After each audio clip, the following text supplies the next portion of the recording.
نړیوال اسلامي پوهنتون کې د سیاسیاتو او بین الاقوامي تعلقات عامه شعبې چیرمن محترم ډاکټر منظور فوستر ابریدي صاحب تاسو کوم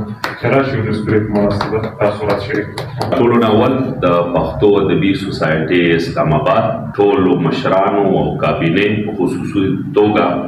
اقبال حسین افکار صاحب سردار یوسفزي صاحب سید محمود احمد صاحب ته مبارکي هم ورکوم چې داسې ډېره ښه دستوره یې را جوړه کړه او هغه د یو مشر په درناوي کې را جوړه کړې ده. ستاینه یې هم کوم چې د مختلفو چیلنجز باوجود دا کامیابه دستوره یې وکړلې چلو په دې هیله باندې چې مخکې هم داسې درنې دستورې د درنو مشرانو په عزت کې او هغو د نورې حوصلې لپاره انشاءالله دوی کوي. میړني دي چې خپل نوم پکې پیدا کړه، میړني دي چې خپل نوم پکې پیدا کړه،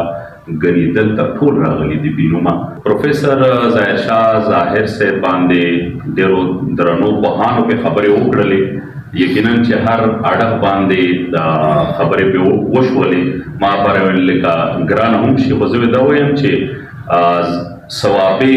ضلعې چې لوی لوی نومونه پیدا کړي دي په مختلفو میدانونو کې، په هغه کې یو لوی نوم چې دی هغه پروفیسر ظاهر شاه ظاهر صاحب هم دی. هغه که تعلیم په میدان کې لکه څنګه ذکر وشو چې ثوابې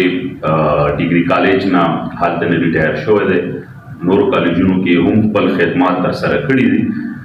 او بیا که هغه د ادب میدان دی، د شعر میدان دی، نو په هغه کې هم دارنګې 14 کتابونه لیکل او هغه هم صرف په یوه ژبه په پښتو نه بلکې په اردو ژبه کې هم لیکول، یقینا چې دا یو غټ اچیومنټ او یوه غټه کامیابي ده. پروفیسر ظاهر شاه صاحب سره زما پېژندلو ما چې دو سره ناسته پاسته کړې ده او د دوی قربت مې حاصل کړی دی، نو دا هم دا د پښتو ادبي سوسایټي د پلیټفارم او د دې سوري لاندې دلته په اسلام آباد کې شوې ده. ماشاءالله زده کړه دې هم کړې ده. دلته دوی مونږ هم اورېدلي دي د شاعر په حیث باندې، د ادیب په حیث باندې، د مشر میلمه په حیث باندې، اعزازي میلمه په حیث باندې، او انشاءالله آینده به ترې هم کوو. نننۍ دستورې په وساطت باندې څومره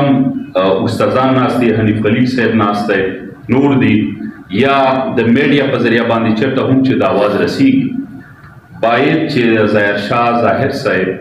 په کار او زیار باندې په دې باندې تحقیق وکړی شي او هغه استادان چې هغه خپل شاګردان دې طرف ته راغږ کړي چې په دوی باندې BS، MS، MPhil او ایون چې PhD مقالې او تحقیقونه پرې وکړی شي، ځکه چې داسې اتلان او داسې مشران چې هغه لکه څنګه مخکې خبره وشوه چې صرف د مرګ نه پس نه بلکې هغه موږ په ژوند باندې هم ونازوو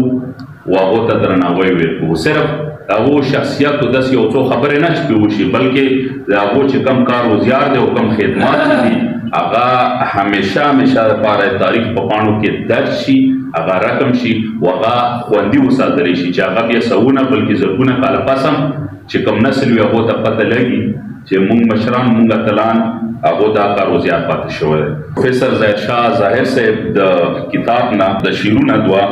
چې د خیالاتو په اظهار باندې څه کېږي، د خیالاتو په اظهار باندې څه کېږي، تش په بحث او تکرار باندې څه کېږي، حقیقت چې زړه او ذهن قبول نه کړي، حقیقت چې زړه او ذهن قبول نه کړي، هسې بس د خولې گفتار باندې څه کېږي. مننه.